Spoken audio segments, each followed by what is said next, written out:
Aquesta és la imatge més antiga que es conserva d'una bandera independentista, la coneguda estelada. La imatge no té data precisa, però és molt probable que fos presa l'any 1908.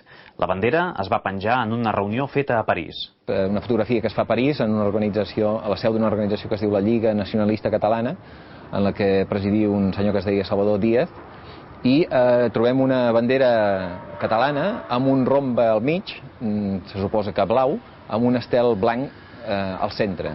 Això podríem dir que és com un prototipus de l'estelada, perquè l'estelada, tal com la coneixem avui, data de 10 anys més tard. Apareix la primera data de documentació fotogràfica el 1918. No s'ha documentat qui és l'inventor de l'estelada, però es creu que podria haver estat el nacionalista català Vicenç Albert Ballester.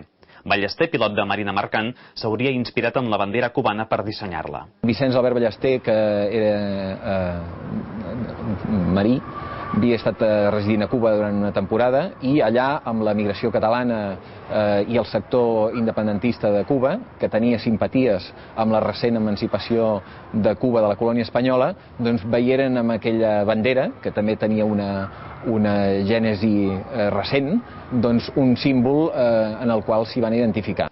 La història de l'estelada rep un impuls amb l'auge de Francesc Macià, que el 1922 l'adopta com a bandera d'estat català. A la imatge es veuen dos militants d'aquest partit casant-se amb l'estelada presidint la cerimònia. Aquest és el braçalet que portaven els militants durant els fets del 6 d'octubre i aquest l'enterrament dels germans Badia. Durant el franquisme l'emblema era il·legal. Per això, per fabricar banderes estelades catalanes, es descosien banderes espanyoles per refer-les. Es cosien, sí. La famosa bandera del port del front que es va penjar l'any 44 es va fer a base de banderes espanyoles. I amb les visites d'en Franco aquí a Barcelona, que era obligatòria la bandera espanyola en els centres oficials i entre elles els bancs, i la penjaven a l'abast en el carrer, doncs ens dedicàvem els militants del front a anar-les a treure, havíem cosit algunes quantes i les tornàvem a penjar la bandera catalana.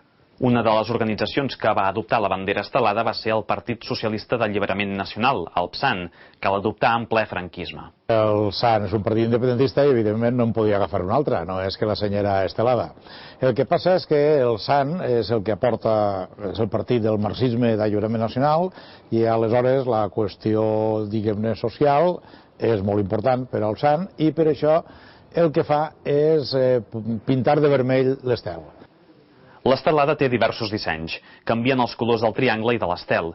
Totes signifiquen l'anhel de llibertat del país i, segons el seu impulsor, un cop aconseguida la llibertat, el país lliure hauria d'adoptar la senyera de les 4 barres i no l'estelada. Vicenç Albert Ballester va dir que aquesta era una bandera de combat.